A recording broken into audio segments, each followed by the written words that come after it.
राधे राधे मित्रों, आज हम बात करेंगे साल 2023 में देवउठनी एकादशी कब है और इस एकादशी के दिन सर्व सुख की प्राप्ति के लिए, मोक्ष की प्राप्ति के लिए कौन सी कथा है जो हमें जरूर सुननी चाहिए। तो मित्रों, देवउठनी एकादशी जो है 23 नवंबर 2023 दिन गुरुवार को है।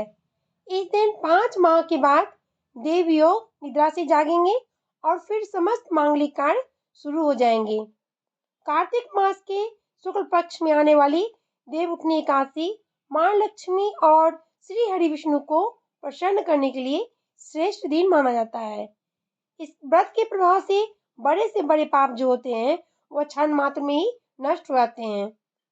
श्री कृष्ण ने कहा, देवउठनी एकादशी की रात्रि की दिन जो जागरण करता है, पूजा करने से साधक की आने वाली 10 पीढ़ियां होती हैं, वो विष्णु लोक में स्थान प्राप्त करती हैं, पितृ नरक से मुक्ति पाते हैं और देवउठनी एकादशी का व्रत कथा के बिना जो है अधूरा माना जाता है। तो हमें इस व्रत के दिन इस कथा को जरूर सुननी चाहिए। कार्तिक शुक्ल एकादशी तिथि शुरू हो रही है 22 नवंबर 2023 रात के 11:03 से और कार्तिक शुक्ल एकादशी तिथि की समाप्ति होगी 23 नवंबर 2023 रात के 9:01 पर। पूजा का समय रहेगा सुबह 6:50 से सुबह का 8:09 तक और रात्रि का शुभ मुहूर्त रहेगा 5:25 रात्रि के 8:46 तक। व्रत पारण का समय रहेगा सुबह 6:51 सुबह में 8:57 तक 24 नवंबर 2023 को। तो अब मैं आपको सुनाने के लिए जा रही हूँ देवउठनी एकादशी की व्रत की कथा। बोलिए प्रेम से विष्णु भगवान की जय, लक्ष्मी माता मैया महारानी की जय। धर्म ग्रंथ में स्वयं श्री कृष्ण ने इसका महात्म्य बताया था। इसके अनुसार एक राज्य में एकादशी के दिन प्रजा से लेकर के पशु तक कोई भी अन्न ग्रहण नहीं करता था।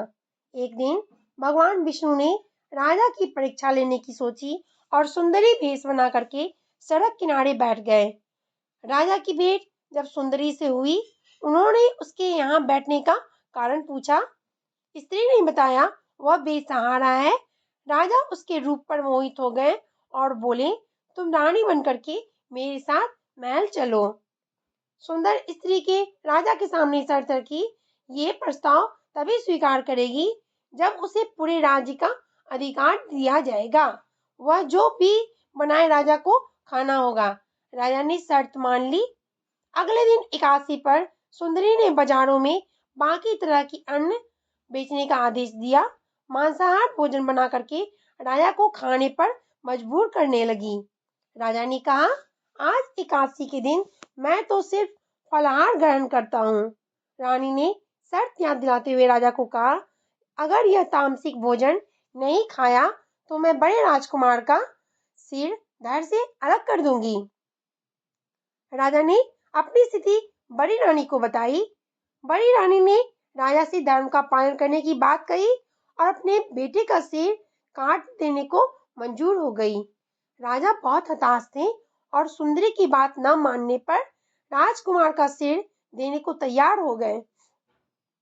सुंदरी के रूप में श्री हरि राजा की धर्म के प्रति समर्पण को देखकर अति प्रसन्न हुए और उन्होंने अपने असली रूप में आकर को राजा को दर्शन दिए। विष्णु जी ने राजा को बताया, तुम परीक्षा में पास हो गए, कहो क्या वरदान देना आपको चाहिए। राजा ने इस जीवन के लिए प्रभु का धन्यवाद किया और कहा कि प्रभु अब मेरा आप उद्धार कीजिए। राजा की प्रार्थना सुनकर के श्री हरि ने स्वीकार कर लिया और मृत्यु के बाद वैकुंठ लोक को चला गया। तो आई होप मित्रों आपको मेरे द्वारा बताई गई ये जानकारी, ये कथा अच्छी लगी होगी। तो प्लीज अगर थोड़ी सी पसंद आई है, वीडियो को लाइक कीजिएगा, शेयर कीजिएगा और चैनल को सब्सक्राइब करके बेल आइकन को प्रेस कर लीजिएगा, जिससे मेरी आने वाली वीडियो की जानकारी मिलेगी आपको सबसे पहले। तो बोलिए प्रेम से राधे राधे, जय Shri Krishna. Thanks for watching.